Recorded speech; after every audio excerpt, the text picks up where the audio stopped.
अगर आप न्यूज देखते हैं तो आपने कुछ समय पहले हुए ग्रोफर स्टोर से जुड़ी इस कंट्रोवर्सी पर आपका ध्यान जरूर गया होगा। दरअसल $1 बिलियन वैल्यू से भी ज्यादा की कंपनी ग्रोफर से एक आदमी ने ऑनलाइन ग्रोसरी ऑर्डर की थी और उसने ट्विटर हैंडल पर खुशी जाहिर करते हुए ये ट्वीट किया था कि उसकी ग्रोसरी 13 मिनट के अंदर आ चुकी है।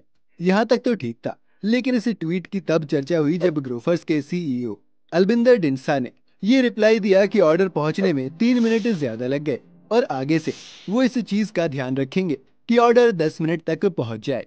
इसके बाद लोगों ने सीईओ के इस ट्वीट पर बहुत ज्यादा आपत्ति जताई।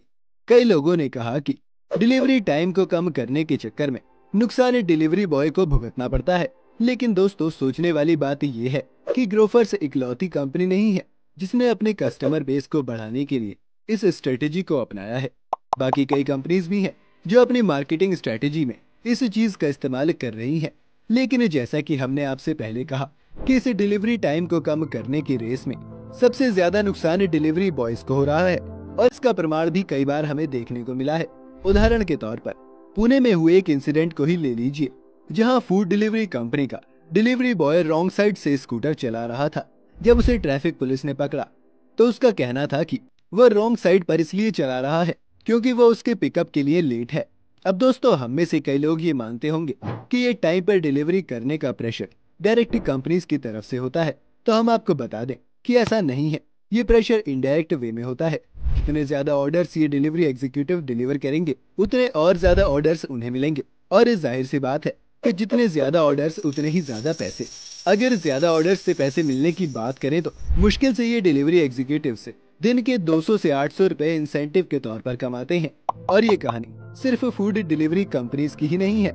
ओला और उबर कंपनीज भी इसी से कुछ मिलती जुलती मार्केटिंग स्ट्रेटेजीज पर काम करते हैं। आपने गिग इकोनॉमी टर्म तो जरूर सुना होगा। गिग वर्क कुछ नहीं, बस वही काम है जो ऑन डिमांड होता है, यानी कि ऐसे टाइम पर जब भी उसकी रिक्वायरमेंट होती है और वो फिक्स्ड टाइम पर होता है।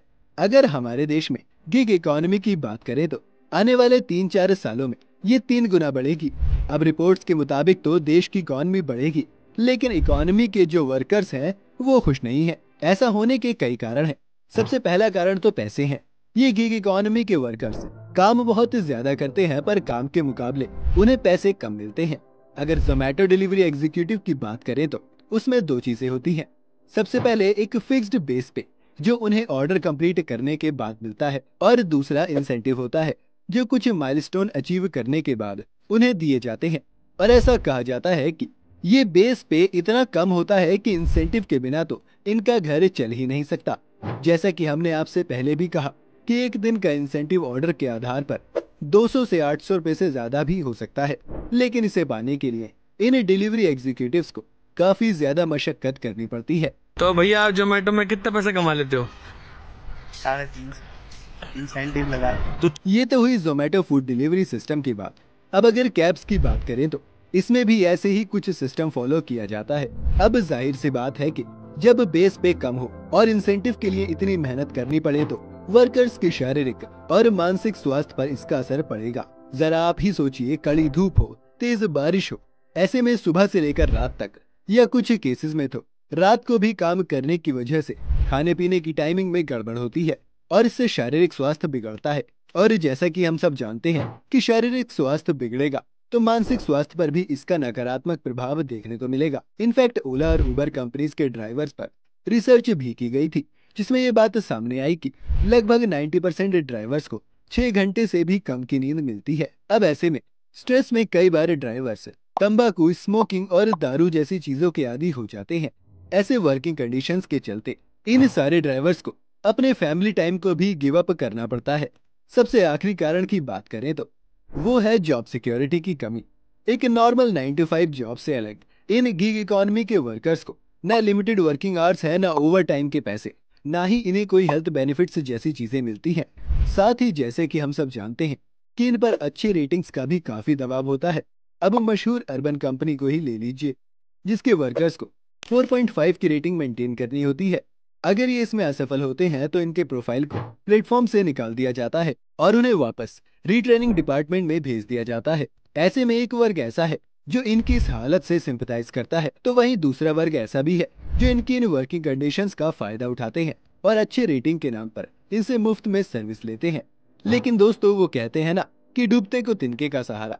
कई कंपनीज के रिप्रेजेंटेटिव्स का ये कहना है कि ऐसे समय में जहां जॉब की इतनी क्राइसिस है, तो ऐसे में कम से कम इन लोगों के पास सोर्स ऑफ इनकम तो है ही, और साथ ही कई गिग वर्कर्स के पास टाइम की फ्लेक्सिबिलिटी का भी ऑप्शन होता है, जो एक रेगुलर जॉब में मिलना काफी मुश्किल है। तो दोस्तों, देखा आपने कैसे इस सिस्टम को लेकर लोगों के विचार अलग अलग हैं। जहां एक वर्ग के लोगों का कहना है कि ऐसे समय में जहां आए दिन लोग बेरोजगारी से जूझ रहे हैं, ऐसे में इनके पास कम से कम नौकरी तो है। वहीं कई लोगों का मानना है कि जॉब कोई भी हो, सभी के लिए फेयर वर्किंग कंडीशंस का होना जरूरी है। आपका इस पर क्या कहना है, हमें कमेंट्स में जरूर बताइएगा।